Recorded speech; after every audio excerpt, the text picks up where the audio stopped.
सुप्रभात बच्चों, आशा करती हूँ आप सब स्वस्थ और सुरक्षित हो और इस ग्रीष्म अवकाश का आनंद ले रहे हो। बच्चों, इस वीडियो के माध्यम से हम खुलते पंख के उन पाठों का अभ्यास करेंगे जो हम ग्रीष्म अवकाश के पहले पढ़ चुके हैं। बच्चों, हमारी EV1 परीक्षा होने वाली है। EV1 परीक्षा में हमें खुलते पंख पुस्तक के 3 पाठों की पढ़ाई करनी है। इनमें से पाठे कौन कौन सी है? हुआ सवेरा, चिड़िया और हाथी और जैसी करनी वैसी पढ़नी।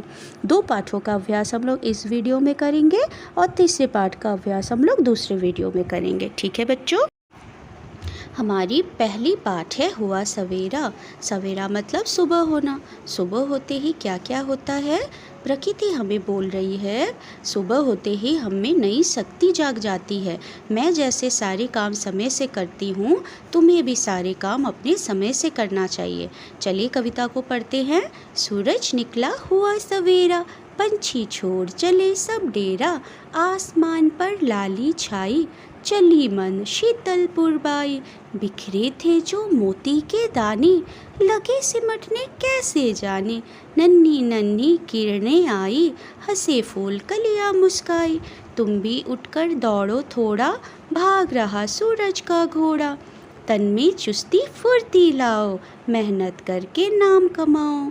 कभी इसमें बोल रहे हैं कि सूरज निकलते ही जब सवेरा होती है, पंछी भी अपनी अपनी घोंसला छोड़कर बाहर दाने के लिए निकल जाते हैं, आसमान पर लाली छा जाती है, शीतल शीतल हवा बहती है और छोटे छोटे जो ओस की बूंदें घासों पे पत्तियों में पड़ती है, वो भी सूरज की किरणों के ताप से भाप बन के उड़ जाती है, वो सिमटने लगती है, नन्ही नन्ही किरणें आती है, कलियां मुस्कुराने लगती है। इसीलिए कवि बोल रहे हैं कि प्रकृति हमें बोल रही है कि हमें भी उठकर दौड़ना है, सूरज का घोड़ा भाग रहा है, समय निकला जा रहा है, शरीर में चुस्ती फुर्ती लाके मेहनत करके नाम कमानी है।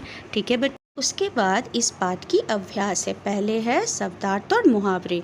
डेरा मतलब रहने का स्थान और ठिकाना, मंद मतलब धीमी, शीतल मतलब ठंडी, पूर्वाई पूरब की दिशा से आने वाली हवा, तन मतलब शरीर और चुस्ती फुर्ती मतलब जल्दी और तेजी से। पहला है मौखिक प्रश्न, ये आप लोग खुद से बताइएगा सवेरा होने से क्या होता है। ठीक है? नन्ही किरणों के आने पर क्या हुआ, ये सब आप खुद से बताइएगा। उसके बाद लिखित क्या है? शरीर में चुस्ती फुर्ती लाने के क्या करना चाहिए?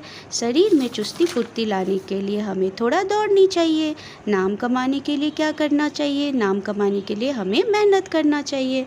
ठीक है बच्चों? इसके बाद कविता की पंक्तियाँ पूरी करो। ये कविता पढ़ के आप लोग याद करके नीचे लिखिएगा।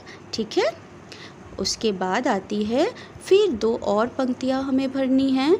तुम भी उठकर दौड़ो थोड़ा, भाग रहा सूरज का घोड़ा। ऐसे ग भी कंप्लीट कीजिएगा। नीचे है भाषा बोध, शब्दों को समान अर्थ वाले शब्दों के साथ मिलाना है। सूरज, सूरज के साथ क्या होगा? सूर्य। पंछी, पंछी होगा पक्षी। घोड़ा होगा अश्व। सवेरा होगा आपका भोर, आसमान आकाश और तन होगा शरीर। ठीक है? उसके बाद है समान तुक वाले 2-2 शब्द लिखती हैं। ये आप लोग खुद से कर लीजिएगा, लाली, खाली, ताली ऐसे। और नीचे है चित्रों के नाम लिखो और पढ़ो। सूरज, समय, बड़ी ऊ, र, ज। वैसे ही मोती, फूल, घोड़ा और बादल, ऐसे आप लोग को लिखना है। इसको आप लोग कंप्लीट कीजिए। बाद है मोती के दाने क्या है, ये आप लोग को पता है। ओस की बूंदें, ये लिखना नहीं है, आप लोग के समझने के लिए खुद से सोचिएगा। और नीचे है सूरज और फूल के चित्र में अच्छे से सारे बिंदुओं को मिलाकर आप लोग रंग भरिएगा। ठीक है बच्चों? दूसरी पाठ है चिड़िया और हाथी। इस पाठ में हमें चिड़िया और हाथी की दोस्ती कैसे होती है और दोनों मुसीबत के समय एक दूसरे के कैसे मदद करते हैं, वो हमें पता चलती है। इसमें पहले हाथी जो है वो जंगल की सारी पेड़ों की टहनियाँ तोड़ता रहता है। इसे देखकर चिड़िया डर जाती है और हाथी से कहती है, हाथी दादा, बरगद के पेड़ की टहनियाँ मत तोड़ना, उसमें मेरा घोंसला है। हाथी बोलता है, तुम नन्ही सी चिड़िया मुझे सीख दे रही हो। तो चिड़िया बोलती है, छोटी हूँ तो क्या हुआ, मैं तुमसे दोस्ती कर लूँगी। ठीक है? उसके बाद हाथी हंसता है, फिर उसका बात मान जाता है। एक दिन क्या होता है, जंगल में बड़ी जोर की आंधी आती है। धूल मिट्टी कंकड़ गुड़ने लगते हैं। हाथी के आँख में छोटा सा कंकड़ चला जाता है और वो चिंगाड़ने लगता है। चिड़िया उसकी चिंगाड़ने की आवाज़ सुनकर उसके पास आती है और उसके पतली सी चोंच से हाथी के आँख से कंकड़ निकाल देती है। फिर वो मधुमक्खी के पास से थोड़ी सी शहद लाकर हाथी के आँख में डाल देती है।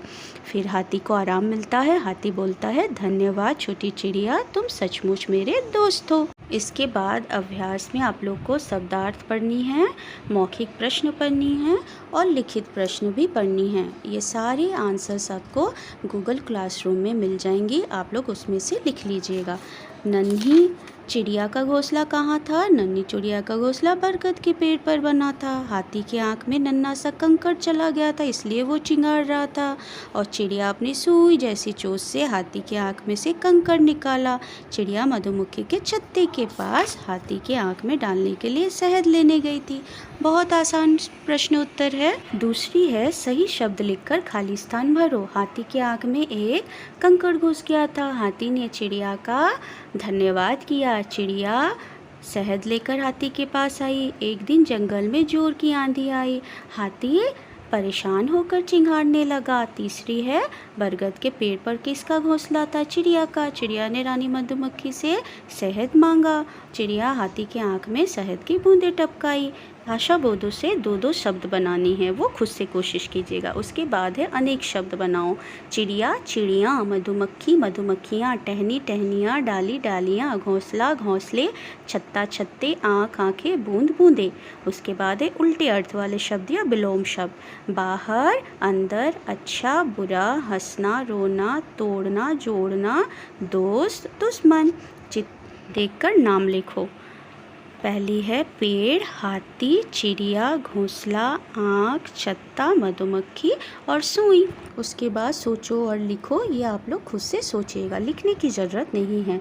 नीचे है कुछ पशु पक्षी है, उसकी आवाज़ें दी है, इसका मिलान आप लोग खुद से कीजिएगा। बहुत आसान है, जैसे कबूतर का गुटरगू, मुर्गे का कुकड़ुक्कू और गधे का ढेंचू ढेंचू। ऐसे आप लोग खुद से मिलान कीजिए। उसके बाद बिंदु मिलाकर चित्र पूरे करो। छोटे छोटे बिंदुओं को मिला के पूरी चित्र बनाइएगा और अच्छे से रंग भरिएगा। ठीक है बच्चों, धन्यवाद।